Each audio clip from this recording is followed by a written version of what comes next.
£9 million will be invested in community sport in Wales over the next 3 years.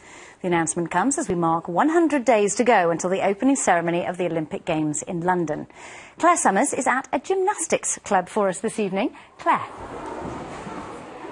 Good evening. Thank you, Lucy. Yes, welcome to Planet Gymnastics. The advanced classes are in tonight, and the girls, as you can see, just perfecting their skills. Great coaching going on here tonight. This is Alice, and Alice is learning how to do a straight back somersault, and there you can see the coach is just telling her exactly how she should be doing it. She'll be doing it on her own very soon, I can tell you.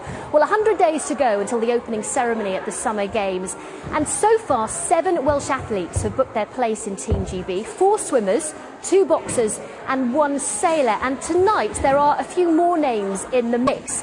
A Welsh rower, Tom James, is now set to defend his Olympic title. He's been selected for the men's 4 in next month's World Cup in Belgrade, and the British Olympic Association say at least 2 Welsh football players have agreed to play for Team GB this summer, despite the FAW's reservations. Craig Bellamy and Gareth Bale are both on the short list of 80. That list will be cut to 35 in June. Well, plenty of excitement here tonight, as you can expect from these young gymnasts. But many people still yet to be convinced that the Olympics will have an impact in Wales. The message from Sport Wales is clear.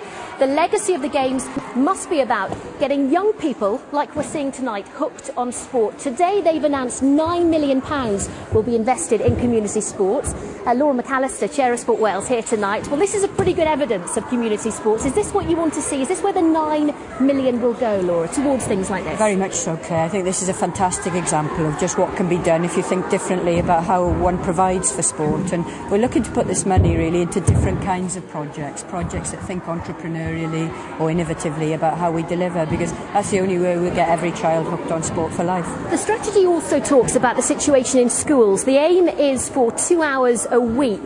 Primary schools, to be fair, not far off that. The problem is secondary schools. 14-year-olds, 15-year-olds are dropping off that. How do we fix that?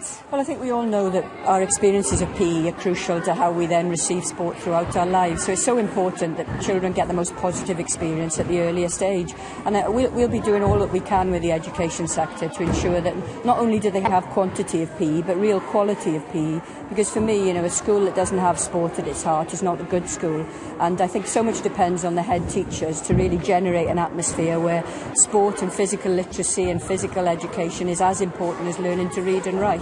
One of the coaches, there she is, Becky, just over there, was saying that from her point of view, it doesn't matter where the Olympics are. She says they could be anywhere in the world. She knows come September she will have girls queuing outside this gymnasium wanting to be gymnasts because they've watched it this summer.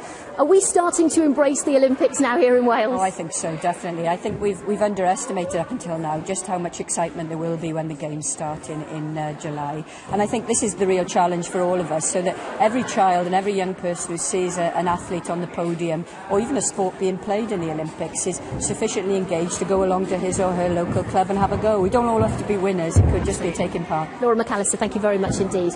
We'll come back and join us a little later. We'll be hearing from one of our Olympic hopefuls and from the man, the 83-year-old that competed in the last London Games. For now though, Lucy, back to you.